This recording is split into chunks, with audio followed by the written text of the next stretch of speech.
65ஆம் ஆண்டிலேயே எனக்கும் இங்கே அமர்ந்திருக்கின்ற ராஜாத்தி அம்மையாருக்கும்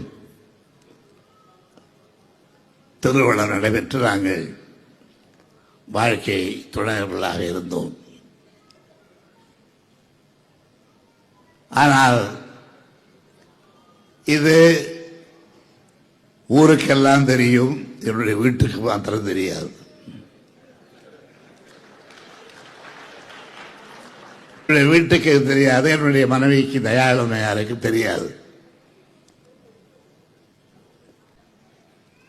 பக்கத்தில் இருந்த மனோரமாவை கற்றுகிறார், யார் அது இப்படி வந்து அழகுகிறார்களே என்று. அப்பொழுது அவர்கள் காட்டி கொடுத்திருக்கிறார்கள் என்னை.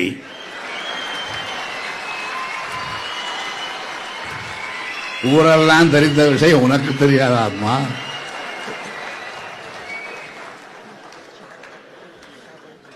இவர்தான் ராஜாத்தி அம்மா என்று போட்டு உடைத்து விட்டார்கள்.